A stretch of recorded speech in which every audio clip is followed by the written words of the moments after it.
ఎక్కువేం మాట్లాడాను. ఒక రెండే అంశాలు.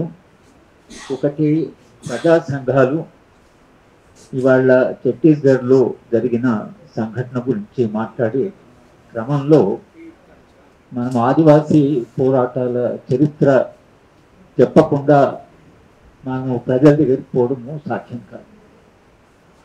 ఇది కేవలం ఏదో విప్లవ పార్టీ సమస్య అని కొంత జనంలో కూడా, తెలుగు రాష్ట్రాలు వేరు కానీ మొత్తంగా భారతదేశంలో ఇదేదో విప్లవ పార్టీకి రాజ్యానికి సంబంధించిన సమస్య అనేది మీడియా ప్రచారం ద్వారా ఒక రకమైనటువంటి మ్యానుఫ్యాక్చరింగ్ కన్సెంట్ అంటారు. అది ఒకటి బాగా సమాజంలో ఉంది. ఇది విప్లవ పార్టీ అక్కడ ఏం చేస్తున్నది అనే దాన్ని మాట్లాడుతున్న క్రమంలో ఆదివాసీ పోరాటాలు ఇవి 200 ఏళ్ల చరిత్ర ఉంది. వాళ్ళు ఒకళ్ళు మావోయిస్ట్ పార్టీని వాళ్ళు మేము మార్చి 2026 మేము దాన్ని అంతం చేస్తామని అన్నా, నువ్వు గతంలో కూడా చాలామంది ఆదివాసీ నాయకులను చంపారు. కానీ ఆదివాసీ నాయకులు చంపారు, ఆదివాసీ ఉద్యమాన్ని అణిచివేశారు. కానీ ఆదివాసీ ఉద్యమాలు వాళ్ళు అణిచివేయలేకపోయారు. ఆదివాసులు నిరంతరంగా పోరాటం చేస్తున్నారు. వాళ్ళు దేని కొరకు పోరాటం చేస్తున్నారు అంటే, మనము వాళ్ళ గురించి ఆలోచించేటప్పుడు ఆదివాసీ సమాజాల్లో ఒక ప్రజాస్వామ్య సంస్కృతి ఉంది.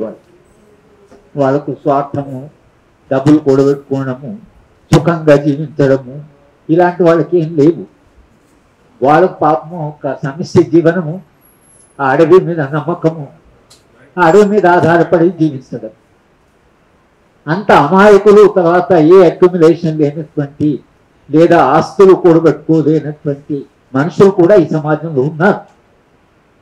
ఆ ప్రజాస్వామ్య సంస్కృతి ఏదైతుందో, సమిష్టి సంస్కృతి ఏదైతుందో, అమాయకత్వం ఏదైతుందో లేదా మానవత్వం ఏదైతుందో అది వాళ్ళ పాలకమే చాలా భయపెడుతున్నది.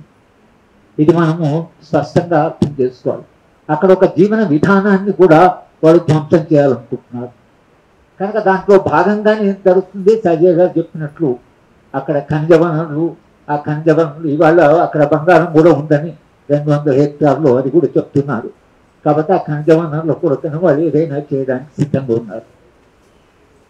కానీ చాలా ఆశ్చర్యంగా నేను రాజ్య స్వభావం గురించి నేను గత 50 ఏళ్ళుగా మేము చదువు చెప్తూనే ఉన్నాం.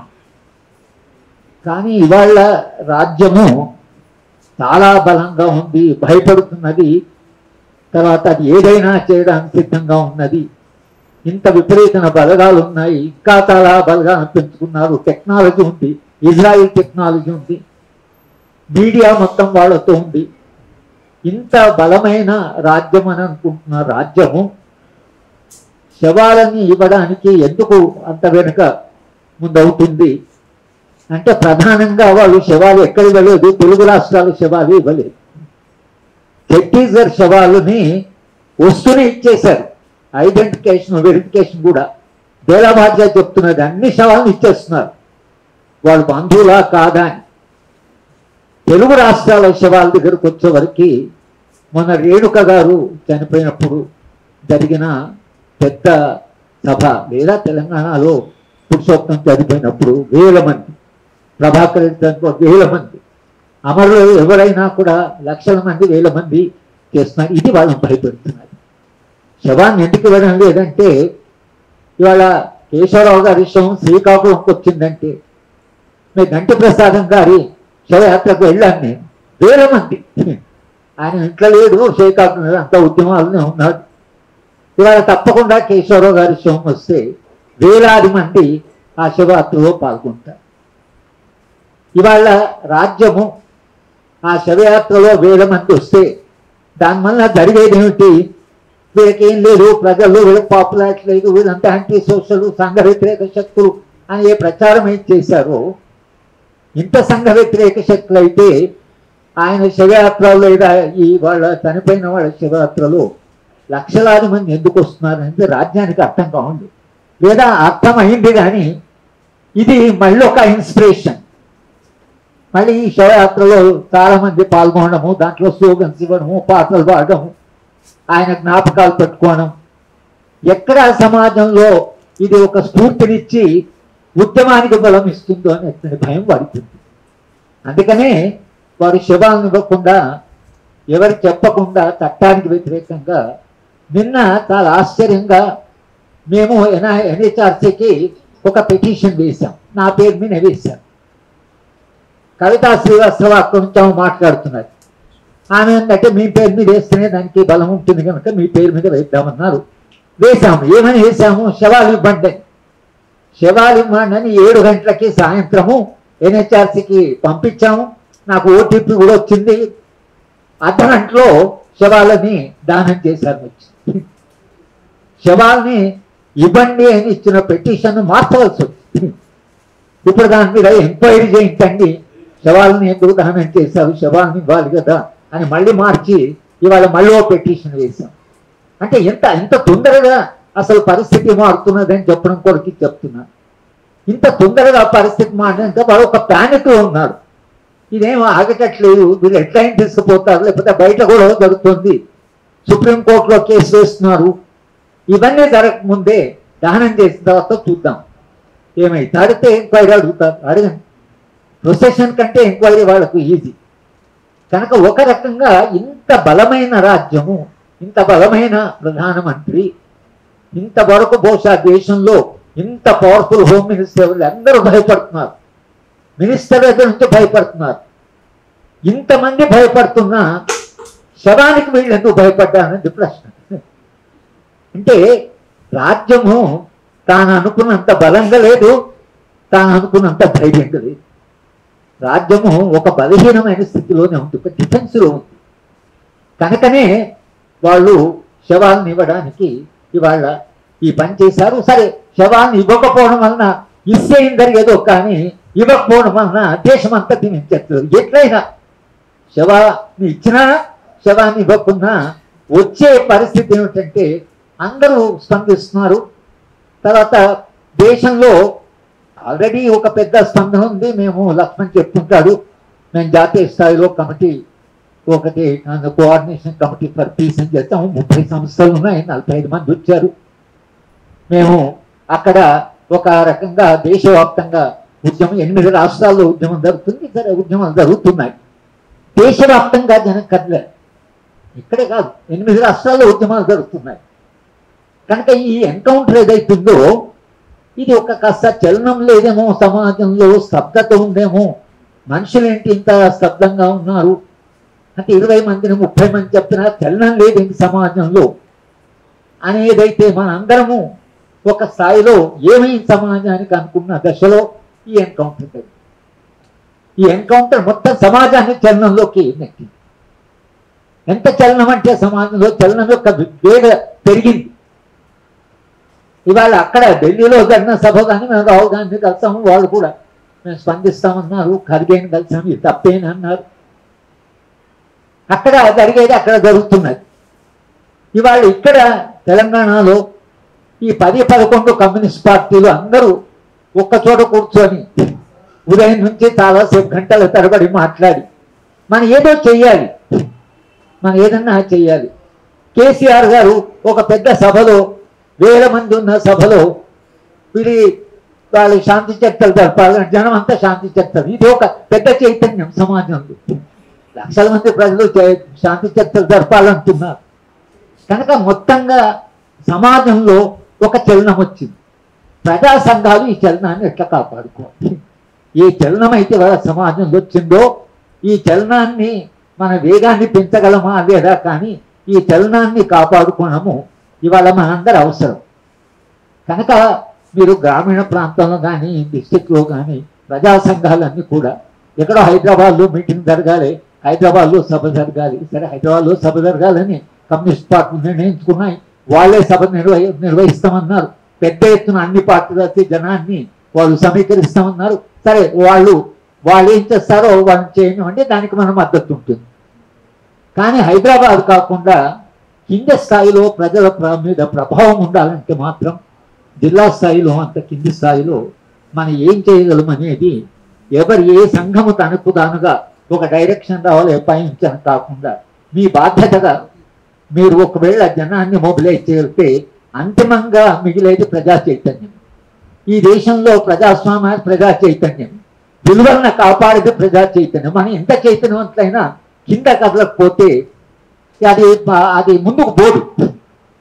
కనుక అది ఒకవేళ ఇవాళ సమాజం కాస్త ముందుకు వెళ్ళి మరింత చైతన్యవంతమైన సమాజం కావాలంటే మాత్రం ఇవాళ జరిగిన సభ నుంచి వచ్చిన ఈ ఆవేశం కానీ, ఆలోచన కానీ, అవగాహన కానీ, ఆవేదన కానీ, ఆమె స్వరూప గారు వచ్చారు, బాగానే మాట్లాడింది. ఆమె కొడుకు చనిపోయినా ఏడుస్తున్నా మాట్లాడము చాలా కాన్ఫిడెంట్గానే మాట్లాడింది.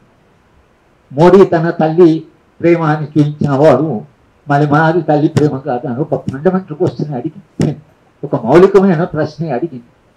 ఆ తల్లి కన్నీళ్లు చూసి మనందరం కూడా కన్నీళ్ళు పెట్టుకున్నాం. అంటే అది మానవీయమైన అనుభవం.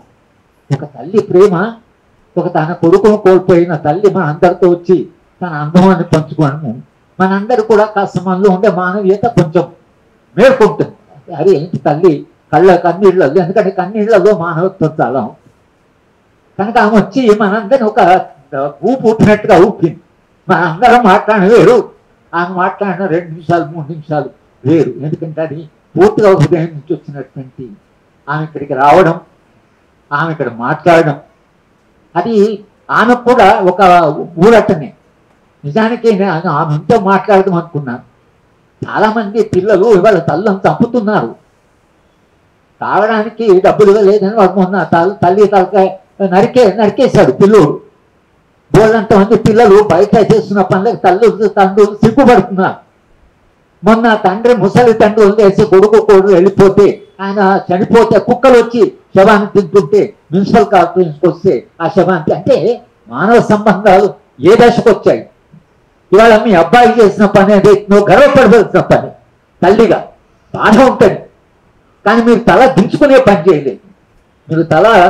మీరు అంటే తల ఎత్తుకొని పెరిగే పని మీ అబ్బాయి చేశాడు అని ఆమెకు చెప్పాలని నాకుంది. కనుక వీళ్ళ ఈ తల్లులు ఈ తండ్రులు వీళ్ళ బాధ ఏదైతుందో మొత్తంగా ఒక కొత్త సమాజం పుట్టినప్పుడులో అది భాగం. అట్నే మనం దాన్ని అర్థం చేసుకోవాలి. ఈ సభ నుండి మేము చెప్పేది 2: 1 ఢిల్లీ స్థాయిలో ప్రయత్నాలు జరుగుతున్నాయి. ఇక్కడ రాష్ట్ర స్థాయిలో వామపక్ష పార్టీలన్నీ కదిలాయి. వాళ్ళు సభ పెడతామంటున్నారు, వాళ్ళు సదస్సులు పెడతామంటున్నారు. అది కూడా మనకు ఒక రకమైన కొత్త ఆశ ఒకటి మనకు వచ్చింది.